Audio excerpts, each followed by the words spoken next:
tema malam ini kita akan membahas apakah skema Ponzi, apakah Metaverse termasuk dalam skema Ponzi. Oke, materi ini penting karena kita melihat ada beberapa orang yang memanfaatkan Metaverse sebagai ladang uang. Mereka mempostingkan atau mereview Metaverse tidak sesuai dengan fakta dan data, yang mana tujuannya adalah untuk mendapatkan keuntungan. Contohnya kalau di YouTube, mereka akan mendapatkan keuntungan dari monetis iklan, ya, yang ada di sana namanya monetis iklan, sehingga mereka menarik perhatian dengan mereview hal-hal yang negatif tentang Metaverse karena mereka tahu Metaverse itu adalah bisnis yang cukup diminati. Kemudian juga ada beberapa kasus di website yang sumbernya tidak jelas, mereka juga akan menaikkan traffic dengan mempostingkan Metaverse dengan hal-hal negatif. Nah, salah satu hal negatifnya pastinya adalah skema Ponzi. Oke.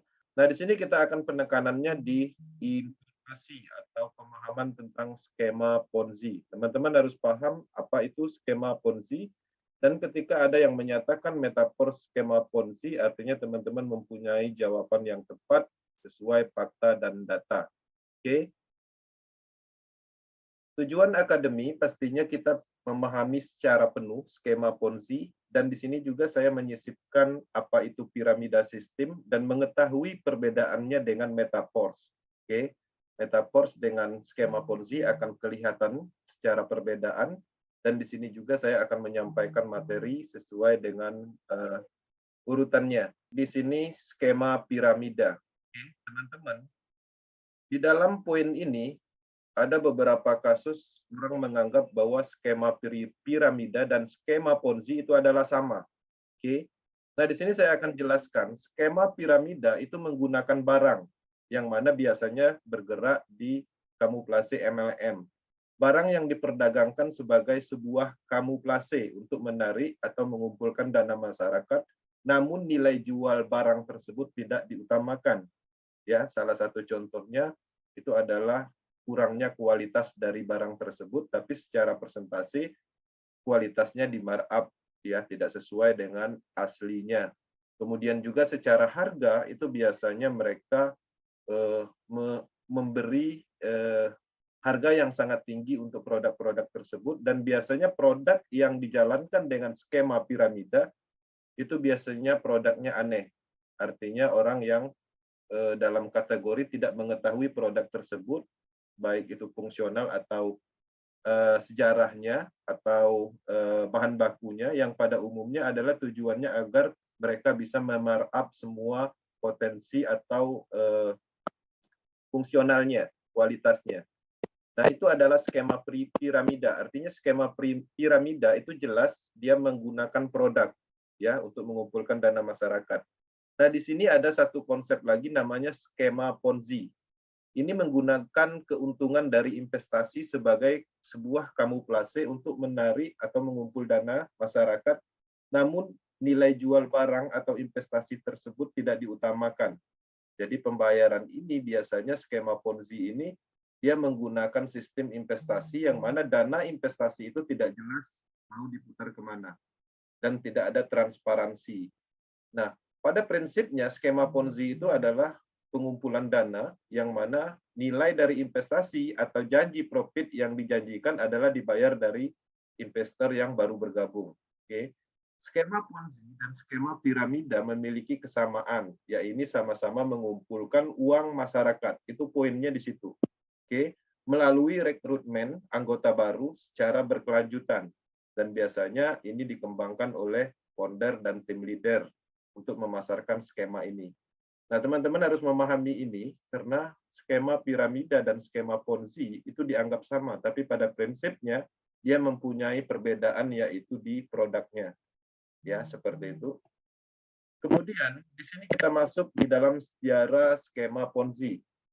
Materi malam ini pastinya kita akan terfokus di sejarah, di skema Ponzi-nya, bukan di skema piramidanya. Ya, kenapa? Karena ada beberapa kasus yang menyatakan bahwa Metaverse adalah skema Ponzi. Kita akan bahas atau kita akan lihat di mana perbedaannya, apakah benar Metaverse itu adalah skema Ponzi. Sejarah skema Ponzi ini dicetus oleh Charles Ponzi yang kemudian menjadi terkenal pada tahun 1920. Ini adalah orang Italia dan ini adalah sebagai penipu yang ada di Amerika Utara tepatnya. Skema ini dia menghasilkan uang atau menjanjikan keuntungan 50% kepada mitranya dalam waktu 45 hari. Nah, keuntungan 100%-nya itu bisa didapat dalam waktu 90 hari. Pengembangannya itu mereka menggunakan tim-tim leadernya untuk melakukan promosi atau mendapatkan investor-investor baru. Dalam hal ini penjualan kupon, ya, kupon atau pos dari negara lain. Kemudian juga dikembangkan dalam bentuk arbit. Kemudian skema ini berjalan lebih dari setahun sebelum runtuh dan merugikan investor sebanyak 20 juta triliun. Oke. Ini awalnya adalah skema Ponzi atau sejarahnya. Artinya Ponzi itu diambil dari nama Charles Ponzi. Oke, kita lanjut. Nah, di sini saya akan detailkan apa itu skema Ponzi. Skema Ponzi adalah pengumpulan dana dengan modus investasi palsu yang membayar keuntungan kepada investor, ya, yang bukan berasal dari keuntungan yang diperoleh dari kegiatan operasi perusahaan atau real pengembangan bank, atau dalam hal di sini tidak ada proyek yang dikembangkan. Namun investasi itu dibayar dalam hal penggunaan dananya itu diambil dari anggota baru. Dan ini secara proses pengembangannya itu melakukan dengan cara merekrut anggota baru pastinya. Dan pastinya keuntungan di sini jelas karena ada pengumpulan dananya adalah ke sentral atau ke perusahaan atau ke orang yang membuat proyek tersebut. Dan pada akhirnya sistem ini akan runtuh ketika si owner mendapatkan keuntungan atau ketika tidak ada lagi orang yang bergabung, dalam arti mereka sudah mendapatkan keuntungan baik dari sisi foundernya ataupun ownernya. Kemudian cara kerja skema Ponzi. Pertama di sini dijelaskan dia menjanjikan hasil yang menggiurkan. Jika investor berhasil mengajak orang lain untuk bergabung, investor lama akan dibayar dengan uang dari investor baru. Oke. Saat investor baru menginginkan keuntungan, nantinya akan dibayar dengan uang investor baru lainnya. Pola ini akan terus berjalan sehingga para investor akan mencari investor-investor baru. Oke. Skema ini akan hancur pastinya, yang membuat sistem ini sudah mendapatkan keuntungan. Ketika owner sudah mendapatkan target keuntungan, biasanya bisnis ini akan berhenti. Atau mungkin sudah tidak ada lagi investor yang bergabung, maka sistem ini akan berhenti. Nah, uniknya investasi skema Ponzi ini biasanya bermain atau menggunakan legalitas yang bisa meyakinkan investor atau masyarakat. Mereka menjual nama-nama besar sebagai endorse, kemudian menggunakan legalitas perusahaan ternama, yang perusahaan tersebut sebenarnya udah pilot. Kemudian sistem pengolahannya itu terbungkus rapi, biasanya terlihat penjualan atau secara visualnya mereka mengadakan pertemuan-pertemuan yang high class seperti di perhotelan dan lain-lain. Oke. Nah, pengembangan bisnis investasi atau skema Ponzi itu biasanya bergerak di saham, ya, kemudian perhotelan, robot trading, kripto, perkebunan, dalam hal arisan misalnya donasi dan lain-lain. Nah, jadi teman-teman, skema Ponzi ini sudah sering terjadi di Indonesia dan kita pun pernah mengalaminya dan pernah memahaminya, dalam hal bahkan kita pernah menjadi korban. Oke. Nah, di sini saya akan jelaskan bahwa ada tanda-tanda skema Ponzi, yang mana di sini ada beberapa poin secara garis besar. Pertama, skema Ponzi ini pastinya menjanjikan profit yang tinggi, ya, dan resiko yang rendah, dan biasanya mereka menjual mimpi, ya, misalnya tidur dapat duit seperti itu. Kemudian beberapa impian yang biasanya dijanjikan atau diimpikan supaya orang bisa memasukkan dana atau orang tergoda untuk masuk ke plan investasi skema Ponzi. Biasanya juga profitnya tidak sesuai dengan standar perbankan atau pakar ekonomi analisis, Jadi biasanya skema ini berjalan di atas rata-rata investasi yang sifatnya legalitasnya jelas. Kemudian juga strategi investasi ini itu biasanya dirahasiakan dalam hal putaran dananya dan dijelaskan dengan pola yang sangat rumit. Oke. Kemudian tidak diberikan akses untuk melihat dokumen investasinya serta arus penggunaan dana historikalnya itu juga tidak transparan. Kemudian di sini juga ketika pengembangan bisnis Ponzi ini, pada akhirnya teman-teman akan sulit menarik dana dan pastinya di sini ada proses yang namanya withdraw. Pengumpulan dana itu juga ada di skema ini, pastinya itu adalah ciri-ciri atau tanda-tandanya, dan pengumpulan dana itu sendiri itu masuknya ke rekening terpusat atau sentral. Dengan pola pengembangan yaitu menggunakan pemasaran MLM biasanya menggunakan sistem binari atau matahari. Oke. Nah, di sini ada contoh kasus skema Ponzi terbesar dalam sejarah. Di sini ada Bernard Madoff, legenda skema Ponzi terbesar dalam sejarah Amerika Serikat. Oke, kita lihat ciri-cirinya bahwa skema Ponzi yang dijalankan oleh Bernard Madoff ini dia menggunakan skema Ponzi yang dilakukan dengan mengambil uang investasi dari investor lalu diberikan kepada investor lain. Polanya seperti itu. Dia juga mencari dana milik investor dan ribuan investor dari perusahaan-perusahaan termasuk badan amal. Dan ini mengumpulkan dana sebesar 7 miliar USD atau sekitar 100 triliun. Nah, ini adalah sejarah di dalam skema Ponzi terbesar di dunia. Nah, teman-teman bisa melihat bahwa ada komponen penting, artinya di sini jelas ada pengumpulan dananya dan menguntungkan si Bernard Madoff ini. Dan Bernard Madoff ini juga mempunyai banyak kekayaan, baik itu villa mewah dan kapal pesiar dari hasil pengembangan Ponzi-nya. Oke. Kemudian ada contoh kasus skema Ponzi yang ada di Indonesia dan ini berasal dari Rusia juga dan ini sangat berkembang pada eranya di Indonesia. Yaitu MM Global, ya, manusia membantu manusia. Nah, ini dikembangkan oleh Maprodi yang merupakan pengembang investasi dengan sistem donasi menggunakan skema piramida, mirip sistem yang dipakai oleh bisnis multilevel marketing. Nah, di sini juga pastinya ada profit 30%, yang mana profit itu akan dibayarkan secara sistem PHGH. Oke. Si Maprodi hanya membuat suatu sistem untuk perintah transfer PHGH atau bantu-membantu. Nah, tapi di sisi lain, sentral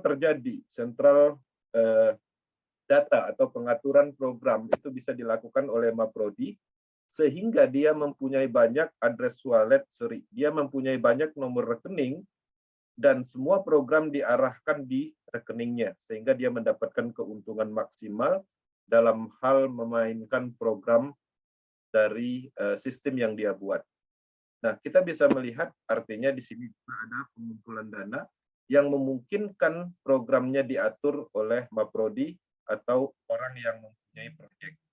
Ini adalah skema yang cukup booming pada waktu itu dan mungkin di antara mitra kita ada yang mendapatkan atau mengikuti program ini dan pasti paham apa itu MM, ya, MM Global.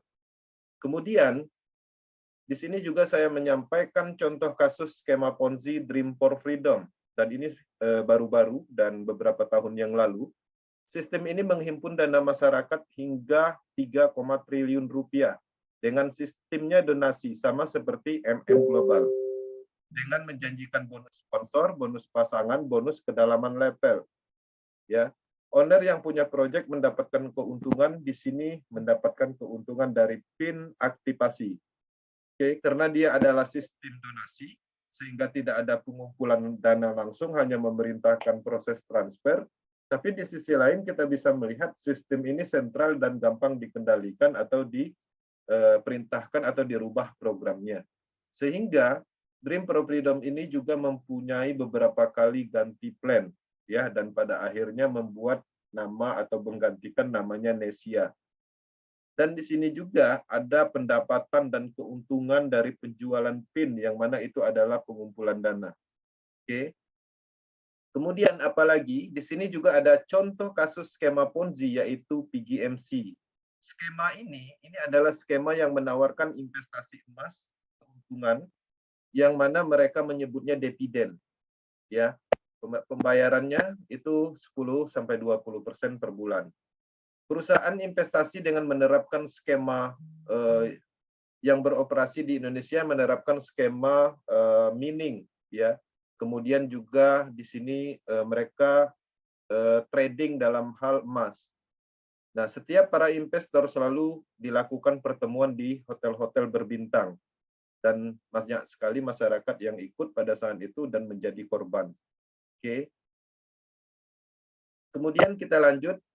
Nah, dari kesimpulan di atas, kita bisa melihat bahwa apa yang kita sampaikan, apa itu Ponzi, artinya jelas Ponzi itu bergerak di investasi dan menjanjikan profit, dan beberapa contoh kasus yang mungkin teman-teman juga mengenal dari proyek-proyek tersebut.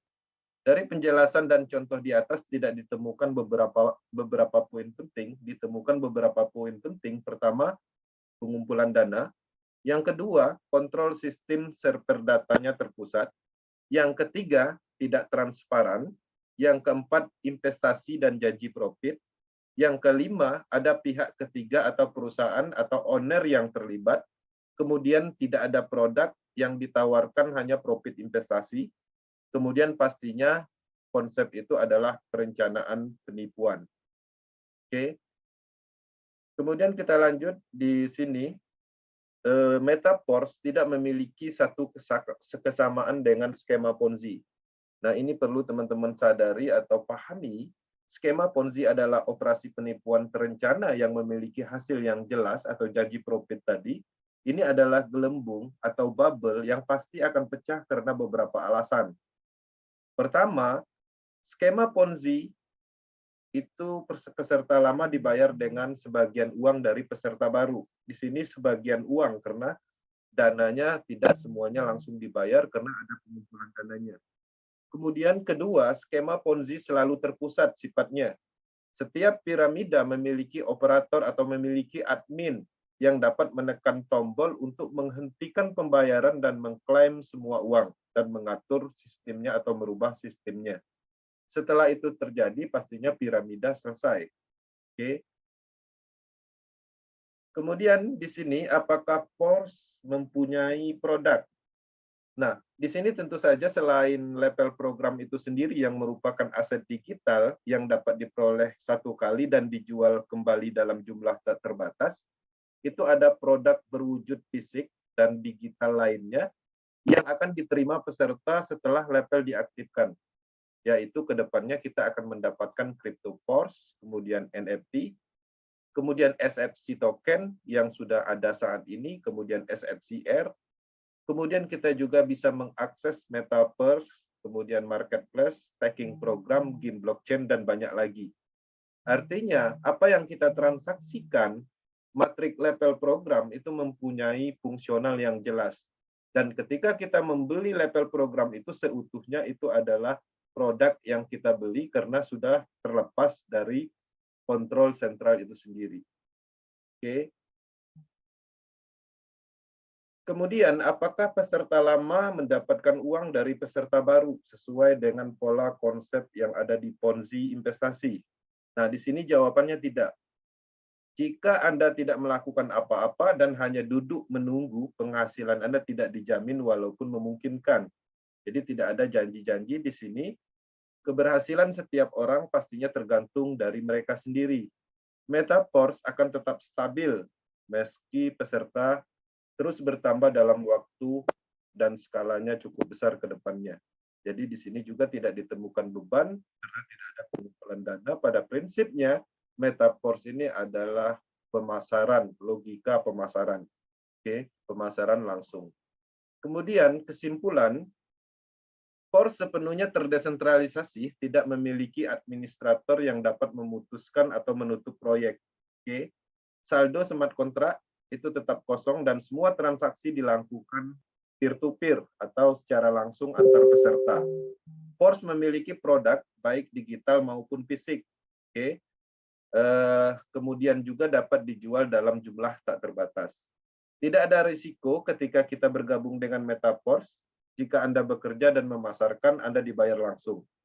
Kemudian juga di sini di Metapors itu tidak ada campur tangan dalam hal operasi platform atau sistemnya tidak dikendalikan. Jika kita menjual matrik kepada peserta baru, itu dibayar langsung ke dompet, handphone kripto, atau dompet wallet masing-masing. Oke. Nah, ini menarik, artinya dari kesimpulan yang kita dapat di Metapors sama sekali tidak mengarah ke situ. Kemudian di sini, kemudian yang selanjutnya di sini juga kita bisa melihat bahwa skema piramida itu dapat ditutup kapan saja oleh si pembuatnya, sorry. Jadi skema piramida itu kapan saja bisa ditutup, sedangkan di Pors itu selama internet ada karena sistemnya ada di jaringan Polygon. Oke. Peserta platform Pors, baik leader maupun pendatang baru memiliki keadilan. Jadi di sini kedudukannya sama, statusnya adalah mitra. Jadi tidak ada posisi dalam hal struktur jaringan seperti binary system, karena semua orang ketika membeli matrik, itu bentuk matriknya sama, seperti S3 adalah 3 space kosong dan S6 6 space kosong. Jika kita semua di sini berhenti, tetapi satu memutuskan untuk melanjutkan, maka itu berfungsi dengan baik untuk satu orang. Oke, yang tidak mungkin dalam skema Ponzi. Nah, kita bisa melihat kalau skema Ponzi, kalau seandainya semua orang berhenti dan satu aja melanjutkan, maka pastinya itu tidak akan pernah berjalan. Oke. Tidak ada yang dapat menghentikan operasi platform Metapors karena fungsi dijamin oleh smart contract, ya, yang tidak dihapus atau tidak dapat diubah. Bahkan jika situs web berhenti atau berfungsi, semua data dan seluruh struktur itu tetap utuh dan smart contract akan terus berfungsi selama ada listrik dan akses internet. Oke. Kemudian juga Anda perlu memahami bahwa dalam proyek investasi, Anda diberi uang Anda kepada admin dan mereka dapat melarikan diri ya dengan uang Anda kapan saja. Dan dalam hal Metapors ini itu tidak ada pola seperti itu karena tidak ada pengumpulan dana. Nah, dan pastinya ketika ada pengumpulan dana itu resikonya 100% karena dananya ada di pihak ketiga. Nah, di sini beberapa kasus atau beberapa YouTuber yang mereview tentang Metapors mengacu ke klaim SEC, yang mana di SEC juga membahas tentang proses adalah skema Ponzi. Oke. Tapi di sisi lain, Lado Oktanikov itu telah menjelaskan detailnya di TV di Georgia, di negaranya, yaitu IMIDI TV, dan itu di wawancara tentang klaim SEC itu tidak mendasar. Oke. Kemudian juga Silado Oktanikov telah menyampaikan di dalam video khusus bahwa tuduhan dan berita yang disampaikan oleh SEC itu adalah palsu, ya, dan mengancam kebebasan semua orang dalam hal desentralisasi. Jadi kesimpulannya, yang kesekian kalinya proses dicoba atau dibenturkan oleh kekuasaan sentral. Bukan satu kali aja, pertama di tahun 2020, proses dibenturkan oleh SEC Filipina, kemudian Sekuritas Montana, bahkan Indonesia pun juga termasuk OJK pernah merilis proses. Kemudian juga terakhir yang cukup besar yaitu SEC USA, ya, yang ada di Amerika Serikat. Dan sampai saat ini proses terus ada, dan ini salah satu bukti nyata kekuatan matriks sistem terdesentralisasi yang mana ini cukup kuat. Jadi dengan adanya ulah dari sentral seperti otoritas tertentu seperti SEC, ini membuktikan bahwa apa yang kita sampaikan di awal tentang proses itu cukup menjadi bukti dengan segala kekuatannya. Logikanya ketika SEC US sudah menyatakan bahwa ini adalah skema Ponzi pastinya biasanya website itu akan di shutdown dan orangnya akan dicari atau dijemput paksa. Nah, dalam hal kasus SEC, Lado Oktanikop telah merespon apa yang dituduhkan oleh SEC dan mereka menjelaskan secara detail sebanyak beberapa halaman, tapi sampai saat ini SEC itu tidak menjawab. Nah, kasus ini adalah kasusnya Porses dan tidak ada hubungannya dengan Metaforce. Tapi di sisi lain, karena Lado sebelumnya adalah pengembang dari Porses, maka dia mengklarifikasi matriks sistem yang ada di Porses itu tidak mengandung unsur Ponzi. SEC juga melawan Ripple, itu yang teman-teman perlu ketahui. Jadi di dalam pengembangan bisnis desentralisasi pastinya benturannya adalah ke sentral. Ya, Binance juga, ya, Porses dan SEC juga melawan semua proyek cryptocurrency yang sukses dan mereka akan mencoba dalam hal desentralisasi untuk sentral supaya mereka mendapatkan keuntungan. Oke. Pernyataan SEC tentang Porses itu adalah skema Ponzi, itu adalah bohong dan fitnah, dan Lado bisa membuktikannya. SEC menyesatkan dan mengklaim bahwa ada investor di dalam Porses dan ada investasi, ada pengumpulan dana sebesar 300 juta dolar. Tapi pada prinsipnya di Porses itu tidak ada pengumpulan dana. Oke. Baik di masa lalu dan proyek saat ini, Lado membuat anti piramida. Itu yang teman-teman perlu ketahui. Yang telah dibuktikan berkali-kali tidak seperti SEC, yang mana selama ini terus mengganggu proyek-proyek desentralisasi karena mereka tidak mendapatkan manfaat. Oke. Nah, di sisi lain, di sini kita melihat SEC tidak peduli dengan penipuan banyaknya skema-skema piramida yang ada di dunia ini. Mereka malah menargetkan perusahaan-perusahaan besar yang bergerak jauh dari Ponzi, yang mana proyek-proyek desentralisasi. Nah, menariknya di Akademi Porses, di akademinya Metaforce, kita juga mengajari tentang Ponzi. Kita juga mengajari bagaimana cara menghindari skema-skema Ponzi. Bahwa kita bisa melihat bahwa Porses, Metaforce sebenarnya tindakannya lebih nyata dalam hal memberantas Ponzi. Oke. Nah, di dalam video di atas itu adalah pembahasan Porses dan SEC US yang tidak ada kaitannya dengan Metaforce. Tapi dalam video tersebut juga ikut menyampaikan tentang proyek Metaforce yang ada di IMIDI TV, yang mana kita melihat itu adalah cara promosi yang luar biasa untuk pengembangan Metaforce. Nah, jadi ini menarik ketika Porses disentuh atau diganggu oleh SEC, Lado Oktanikop juga melawan dengan pembuktian data dan sampai saat ini SEC tidak membalas, seperti sama kasus SEC Montana pada saat itu pernah merilis bahwa Porses itu Ponzi dan sampai saat ini tidak ada respon sama sekali ketika dibalas oleh Lado Oktanikop by data. Oke. Nah, poin penting tentang vonis seseorang atau otoritas tertentu untuk Metaforce, bahwa mereka biasanya menyatakan Metaforce adalah skema Ponzi. Teman-teman harus siap dengan kondisi seperti itu, artinya pemahaman kita tentang Ponzi pastinya lebih maksimal, kemudian kita juga tahu apa itu Metaforce secara detail. Ketika teman-teman menemukan vonis tentang Metaforce adalah skema Ponzi, itu ada beberapa kemungkinan. Pertama, jika teman-teman menemukan channel YouTube yang membahas tentang Metaforce adalah Ponzi, manfaat besarnya Metaforce, mereka memanfaatkan besarnya Metaforce untuk mendapatkan view, agar mendapatkan uang dari monetis iklan. Itu pasti. Kita bisa melihat beberapa review video yang mana mereka adalah YouTuber, dan pada penjelasan mereka menjelaskan bahwa Metaforce adalah investasi. Mereka menjelaskan atau membandingkan Metaforce dengan proyek-proyek Ponzi sebelumnya, yang mana proyek sebelumnya itu adalah proyek investasi, yang mana ada pengumpulan dananya.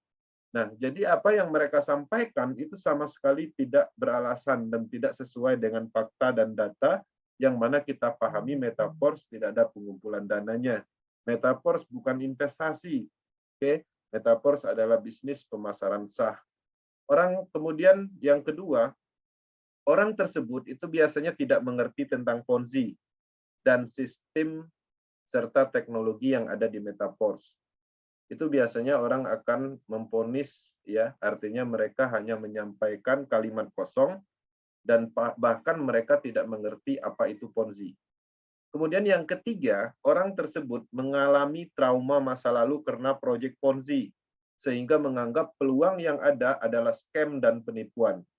Jadi mereka menyamaratakan karena masa lalunya, pernah mereka mengikuti Ponzi dan merugi, dan pada akhirnya ada sebuah peluang generasi bisnis berikutnya seperti metaverse dengan segala kekuatan teknologinya, mereka anggap itu sama. Oke. Yang keempat, itu biasanya orang tersebut sengaja memberikan informasi yang salah karena mereka tidak ingin kita sukses. Itu adalah hal-hal yang sering kita temukan karena pada prinsipnya banyak orang yang akan melemahkan kita ketika kita mempunyai potensi, ketika kita mulai kelihatan ingin mendapatkan peluang besar, beberapa kasus ini sering terjadi. Orang akan melemahkan kita, dan pada saat orang menyampaikan atau melemahkan kita, kita juga tidak memahami apa itu Ponzi, dan kita juga belum paham apa itu metaverse. Kemudian yang kelima, melihat sumber informasi dari otoritas sentral yang mempunyai masalah dengan pesaing bisnis sentral serta pemasukan pajak. Nah, jadi banyak sekali review yang terjadi. Orang melihat metaverse mengacu misalnya kepada SEC. Dan kita sama-sama tahu SEC itu sendiri, semua proyek cryptocurrency yang besar pasti diganggu. Karena pada prinsipnya mereka mengakui cryptocurrency project itu hanya Bitcoin, karena mereka tidak menemukan development-nya atau pengembangnya. Dan selain dari itu, pasti akan bermasalah dengan SEC. Dan beberapa kasus telah terjadi seperti Binance, Ripple, dan lain-lain. Oke. Nah, di sini catatan penting, jika ada satu saja kesamaan metaverse dengan Ponzi, Powerteam akan berhenti menjalankan bisnis ini. Bahkan konsep matrik metaverse dinyatakan anti Ponzi, bahkan kita mengajari orang-orang tentang Ponzi. Force adalah bisnis sah dalam pemasaran yang mempunyai produk blockchain nyata, produk matrik level, Force Queen, NFT, Metaverse, dan banyak lagi. Semua produk blockchain akan terus dikembangkan di proyek ini. Oke.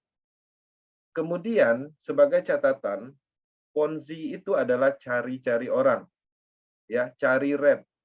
Kemudian ada bonus sponsor, ada profit ROI, ada bonus matching, ada bonus kedalaman level, ada dana yang dikumpulkan atau terkumpul, pastinya nipu orang, proyek bertujuan untuk penipuan atau scam, kemudian tidak transparansi, kemudian sistem menguntungkan debt atau sekelompok orang, tidak ada keadilan di dalam sistem, kontrol sistem terpusat, dan server data terpusat. Oke, biasanya menjalankan konsep pola binari sistem atau matahari sistem, trinary, tanpa menggunakan teknologi smart contract terdesentralisasi. Oke, dalam hal catatan ini, satu pun tidak ditemukan di metaverse. Oke, teman-teman, di dalam pengembangan metaverse, mindset kita harus berubah di dalam pengembangan ini. Ya, kalau dulu mindset kita berbisnis pemasaran, kita mencari orang. Menariknya, mindset kita di metaverse itu pastinya dirubah. Kita dicari orang. Orang akan datang untuk bergabung dengan metaverse dengan melakukan perulangan pemasaran. Salah satu bukti implementasi nyata 187, hampir 200 di proses BUSD dan metaverse, semua mitra langsung Powerteam satupun tidak pernah kita hubungi atau kita ajak, yang mana semua orang yang mencari untuk bergabung dengan sendirinya. Itu adalah salah satu bukti nyata bahwa nilai dari metaverse itu cukup tinggi secara market. Artinya kita tidak perlu sebenarnya ngotot dalam hal mencari orang seperti pengembangan pada umumnya, tapi di sini kita mengaktifkan ilmu pemasaran karena produk ini nyata, bisnis ini nyata, maka dengan sendirinya orang akan datang. Teman-teman, lakukan bisnis pemasaran ini setiap hari dengan penerapan komitmen dan konsisten serta fokus, karena satu-satunya bisnis yang bisa melakukan penerapan komitmen dan konsisten hanya ada di Metaforce, karena Lado Aktanikop hanya membuat sistem, membuat logika pemasaran yang diimplementasikan dalam project matrix system yang tertanam di jaringan Polygon. Pada prinsipnya kita hanya membeli program dan produk tersebut, dan itu berlaku untuk umum, artinya semua orang bisa mendapatkan itu tanpa ada campur tangan seseorang, tanpa ada campur tangan Lado Oktanikop itu sendiri, karena sistemnya sudah berada di smart contract jaringan Polygon.